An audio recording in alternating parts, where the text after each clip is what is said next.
on out in the sheepfold. They just saw me dancing, but they didn't understand that I was being prepared when nobody knew me. I was being prepared when other people overlooked me. I was being prepared in obscurity. I don't hear anybody here. I was being prepared before anybody saw me.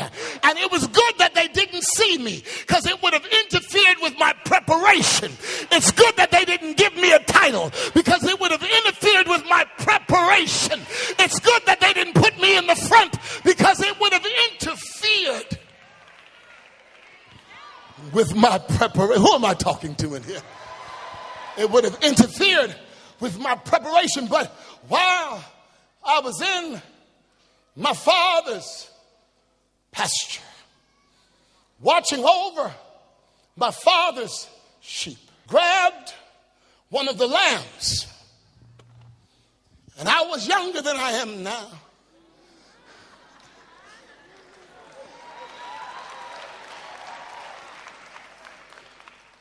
A bear came out and grabbed one of the lambs, and something came over me.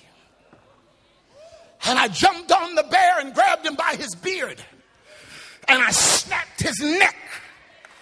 And I killed that bear. And then a lion came out. And something came over me when I saw him grab one of the lambs. And I grabbed the lion by his mane.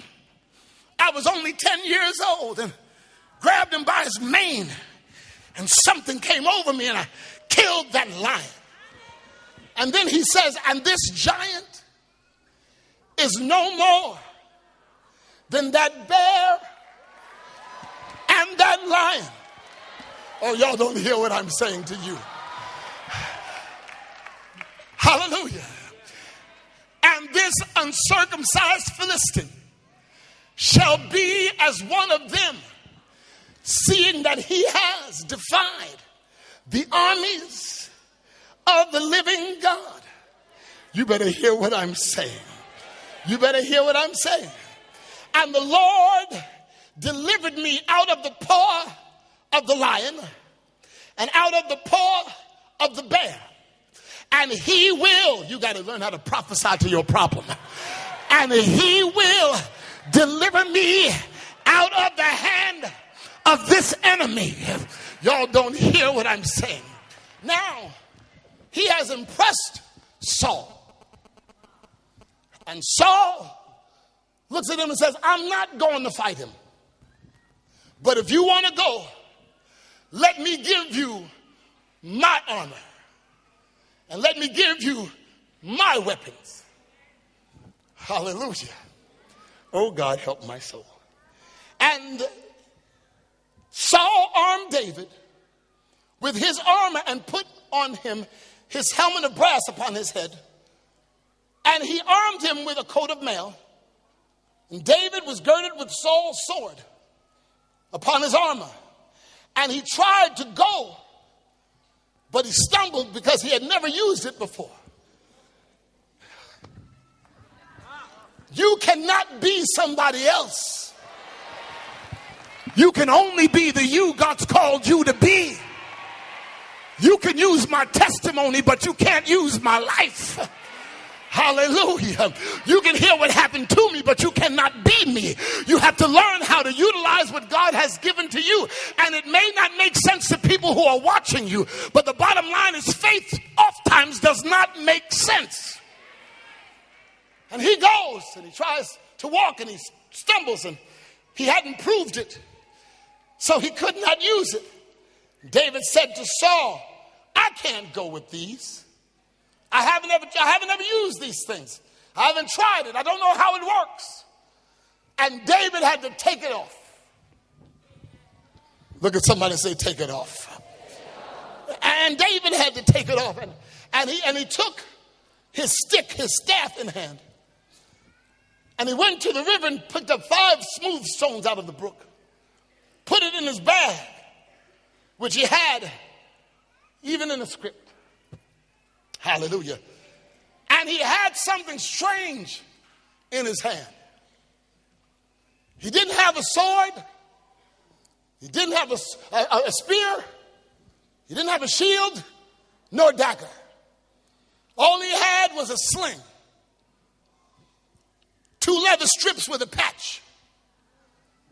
And he's walking into a battle with a sling and a stick because he understands something that everybody else doesn't know. He understands something that everybody else doesn't know, and he doesn't have time to explain it to everybody because he's called to be a champion. And the champion cannot be distracted by people who don't understand nor appreciate. For there's something that needs to be done. And he walks into the war grounds and he walks into the battlefield with a stick, 5 rocks, and a sling. No armor, no helmet, with shepherd's clothes on. Hallelujah. I hope I'm getting through to you. With shepherd's clothes on. Goliath thinks he's seeing something wrong. And he sees a boy coming toward him. Small boy, not even a man. This can't be true. I'm here to fight their greatest champion. The one who's going to stand in the gap for Israel. If I defeat him, then Israel becomes our servant. But there's a boy coming to me. The enemy is expecting something, and God is about to use something opposite to bring him down. You don't understand who you are. You don't understand who you are. And the boy is walking. Small little boy. Stick. And his hand on his bag. And Goliath screams, "Who am I, a dog?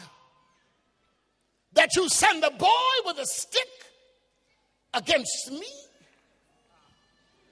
No offense, son, but I'm going to kill you."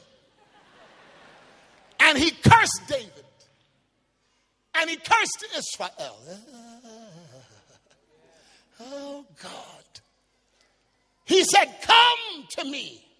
Come here, little boy.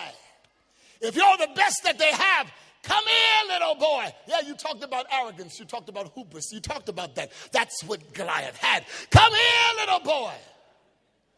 Come to me. Come to me. And I will give your flesh to the fowls of the air and to the beasts of the field." A giant is barking at a boy. But he doesn't know that this boy doesn't come alone. The boy knows something that the giant doesn't know. Y'all don't hear what I'm saying to you. David said to the Philistine, "You come with your big old sword, and you come with a spear, and you come with a shield. But I come to you